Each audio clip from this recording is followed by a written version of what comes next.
What happens when a business owner decides to test the true character of his staff? What if he disguises himself as someone society often ignores, a beggar?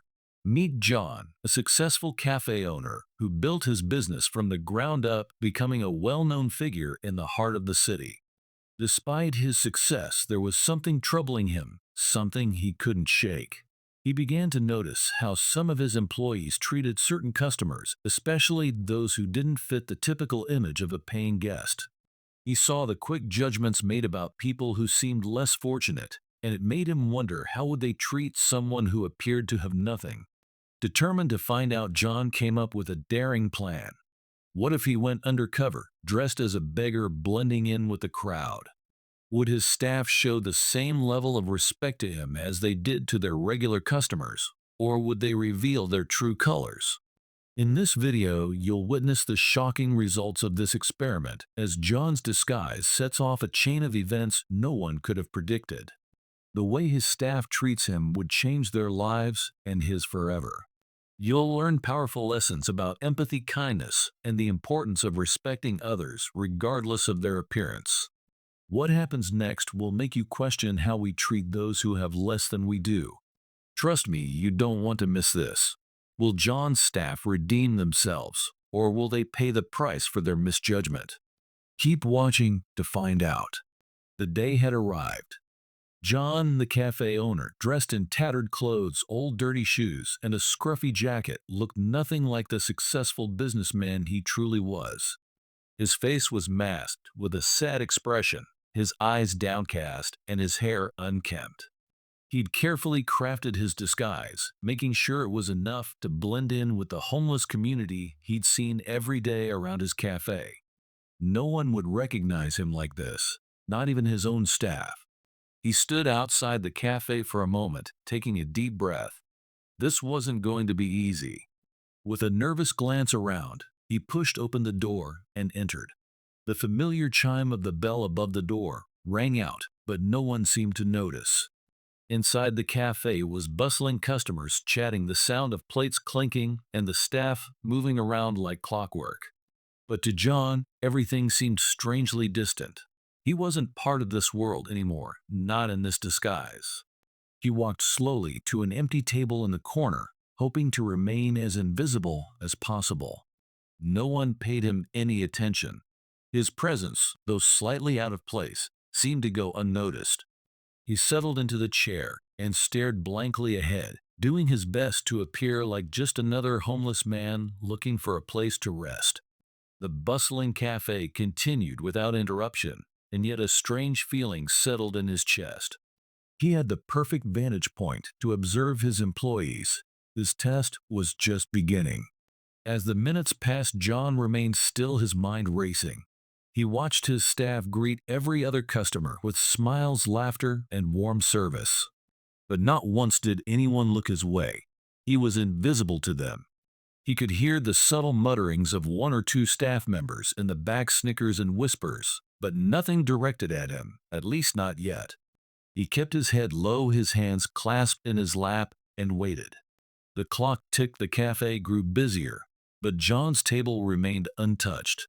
No coffee, no meal, no acknowledgement. He was in every sense of the word ignored. Yet the longer he sat there, the more he began to feel the sting of their indifference. They had no idea who he was, no clue about his wealth or his business. To them, he was just another beggar. Minutes turned into hours, and still nothing had changed. A couple of waitstaff passed by their eyes, avoiding his perhaps intentionally. John could feel the weight of their glances, dismissive and judgmental. His heart sank a little deeper with every passing second, but he remained still, quiet, watching it all unfold. The experiment was working. The staff hadn't a clue, but they were already revealing who they really were when no one was watching. Time was moving slowly, but it was clear the staff was too comfortable, too used to treating people differently based on their appearance. And that, for John, was exactly what he needed to see. He wasn't just a customer in his own cafe today. He was a mirror reflecting the harsh truths about human nature. The minutes stretched on, and John's patience began to wear thin. He had expected some kind of response, but not this. A couple of staff members walked past his table, their eyes flicking over him for just a moment before quickly looking away. They acted as if he didn't exist, as if he was invisible. It was as though he was part of the furniture, an inconvenient object taking up space. Not a word. Not even a second glance. John's heart sank. The cafe he had built from the ground up, where he'd poured years of hard work, was turning its back on him. He watched as a waiter, young and full of energy, made eye contact with a nearby customer. But when he passed John's corner, his gaze quickly dropped to the floor, his pace quickening, as if the beggar might suddenly become a problem. John clenched his fists under the table, trying to keep his composure. This was worse than he'd imagined. The rudeness was subtle, but cutting. It wasn't long before the behavior escalated. Another staff member, a waitress with a sharp expression, passed by muttering something under her breath. "Can't believe he's just sitting there like that. Does he think we'll give him something for free?" Her tone was dismissive, full of judgment, as though she had already made up her mind about who he was based on nothing more than his appearance. She didn't even bother to look at him as she spoke, her words falling like stones. The sting of her comment hit him harder than he expected. John bit his lip. This was getting out of hand. Soon, a few more employees started taking notice. A man working behind the counter, who had greeted every paying customer with enthusiasm, now shot John a look from across the room. His eyes narrowed as he wiped his hands on a towel. "Hey, you can't just sit there all day," he called out, his voice harsh. "Either buy something or get out." The words sliced through the air, sharp and cold. John sat frozen, but his mind was racing. How had it come to this? The man didn't even wait for a response before he turned away, ignoring John completely. It was clear now he wasn't being seen as a person. He was just a nuisance, someone who didn't belong. But the worst was yet to come. A second waiter, a woman who'd been chatting with customers moments ago, walked up to his table. She stood above him, hands on her hips. "I don't know what you're doing here, but we don't tolerate freeloaders," she sneered. "Either order something or leave. You're making the place look bad." Her voice was laced with venom, her eyes never meeting his, only looking down at him with disdain. John's pulse quickened. This was his cafe, his business, and yet here he was humiliated, rejected. He had to swallow the rising anger in his chest, feeling it threaten to overflow. His fingers tightened into fists as the mistreatment continued to pile up. The longer he sat there, the more the weight of his disappointment grew. His staff, the people he had trusted to uphold his values, were showing their true colors, and it stung more than he had ever imagined.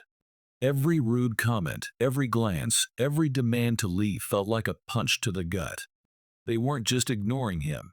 They were actively pushing him away, treating him with less dignity than they would a stray animal. The anger was building inside him, but it was the disappointment that hurt the most. These were the people who represented his business, his reputation. Yet in the face of a man who needed nothing more than a simple act of humanity, they had chosen to judge, to mock, to disrespect. The final straw came when the waiter, with an air of superiority, told him to leave.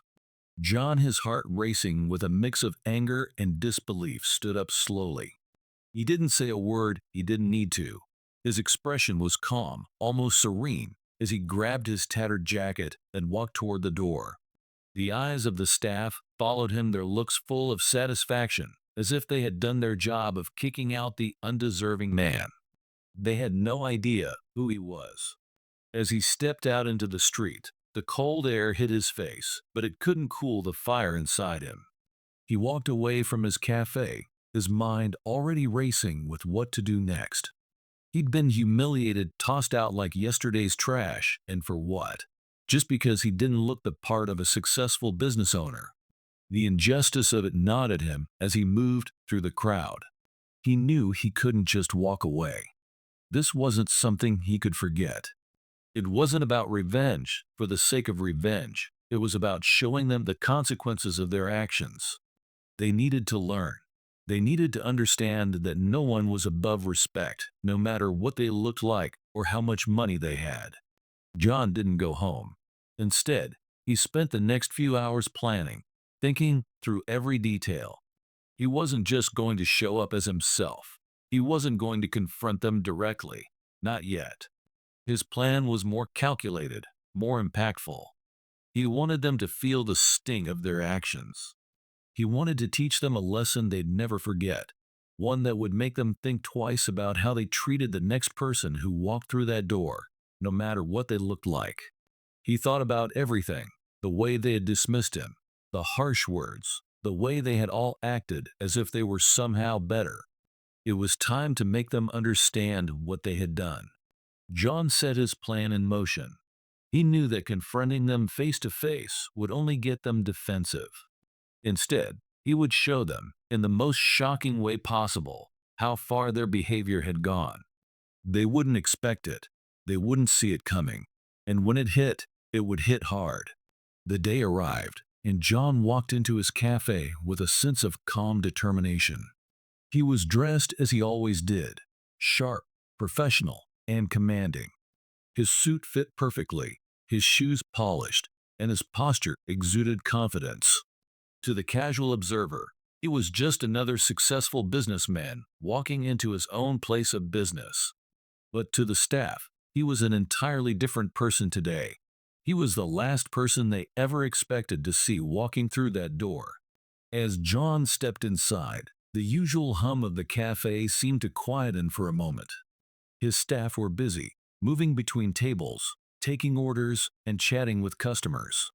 But the second they saw him, something changed. They paused, a ripple of surprise moving through them. They recognized him immediately, but not as the beggar they had tossed out days earlier. This man was well-groomed, well-dressed, and every bit the owner they had worked for, but now his eyes held a different kind of intensity. John moved through the cafe slowly, making eye contact with each staff member. A few of them froze, unsure of what to do. Their faces shifted from confusion to realization, as if they were trying to piece together the events from just a few days ago. Whispers began to spread among the staff, but no one dared speak.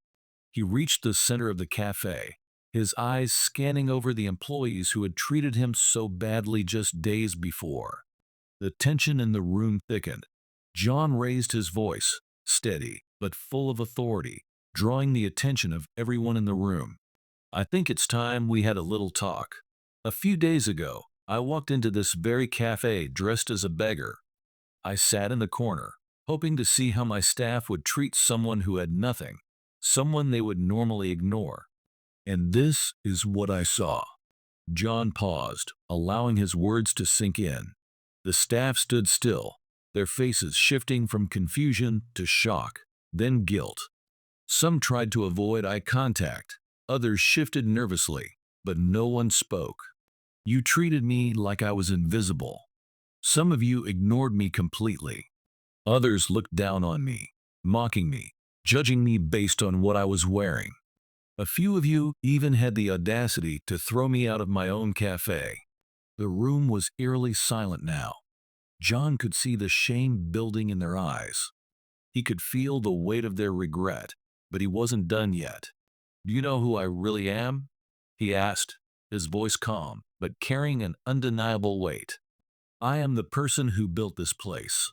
I am the person who trusted you to treat every customer with respect, no matter their background or appearance. And yet, you couldn't even show me the basic human decency." The staff shifted uncomfortably, some of them standing a little taller now, as if the truth was starting to sink in. They had underestimated him, misjudged him, and now they were paying the price. John stood there, his eyes sweeping over the faces of the people who had once been loyal employees. The cafe, once full of life, now felt quiet and heavy with the realization of their actions. There was no escaping the truth. John took a deep breath, his eyes scanning the room, one by one, locking with the staff members who had wronged him. The silence was thick, almost suffocating, and it was clear that everyone could feel the weight of the moment. He had given them a chance to reflect, but now there was no more room for excuses. Without hesitation, he turned to the two waitstaff who had treated him with the most cruelty. He had seen enough. The look of judgment in their eyes, the dismissive comments, and the aggressive attitude. He couldn't let that slide. Their behavior had crossed the line, and now it was time to face the consequences. You, John said, pointing to the waitress who had mocked him earlier, her expression still showing guilt. You're fired. I don't tolerate that kind of behavior here. She stood frozen for a moment, eyes wide, unable to comprehend what was happening. She opened her mouth to protest, but John's steady gaze silenced her. Your lack of respect for others, especially someone you don't know, is unacceptable. He then turned to the waiter who had asked him to leave. And you're also fired. I won't have anyone working here who treats customers, or anyone for that matter, with such disdain. The room remained still, the other staff members watching in shock, some of them unable to hide their surprise. The two dismissed employees stood there, their faces a mix of disbelief and regret, but John didn't offer them an explanation. His decision was final. As they gathered their things and left, John faced the remaining employees, his tone softening but still carrying the weight of the lesson he was about to deliver. The two of them are gone, but the rest of you still have a chance to make things right. Respect isn't optional here. Kindness isn't a choice. It's a requirement. John paused for a moment, letting his words settle in. The remaining staff were visibly shaken, but John could see the change in their eyes. They had been guilty of ignoring the lesson until now, but now they realized what had been at stake. He had shown them the consequences of thoughtless behavior, and they understood. You may think that a person's worth is determined by how they look, by their appearance, or by their background. But that couldn't be further from the truth, he continued, his voice steady and firm. How we treat people says more about us than it does about them. Every person, no matter how they appear, deserves dignity, kindness, and respect. John watched as the remaining employees nodded slowly, their faces filled with newfound understanding. The message had clearly resonated with them. They hadn't just seen the consequences of their actions. They had learned a lesson that would stick with them for life. As he wrapped up, John took a final glance around the room. You all have a chance to start fresh. I expect better from all of you. If you can't show respect to every person who walks through that door, then you don't belong here. The staff, now looking both chastised and motivated, exchanged glances. They had learned a hard lesson today, but it was one they would carry with them. And as John turned to leave, he knew that his cafe would never be the same again. The atmosphere would change. The employees would change. And most importantly, the way they treated others would change. In the end, John had taught them more than just the importance of kindness. He had shown them the true meaning of empathy and how the simplest act of decency could have a profound impact on both the person giving and the person receiving. Appearances, after all, were just that, appearances. What really mattered was how we treated each other when no one was watching. As John's lesson echoed through the cafe, it became clear, respect isn't earned by wealth. It's earned by how you treat others. The real value in life isn't determined by appearances or social status, but by the kindness and empathy we show to those around us, regardless of their background. John's actions not only transformed his business, but gave everyone a powerful reminder of the importance of dignity in all our interactions. If this story made you rethink the way we treat others, don't forget to like this video and subscribe to our channel for more thought-provoking content. Let's continue to spread kindness and respect, one lesson at a time. Please note, this story is a fictional scenario created for entertainment and educational purposes. While it conveys an important message about respect, kindness, and empathy, the events and characters are not based on real-life situations. Thank you for watching.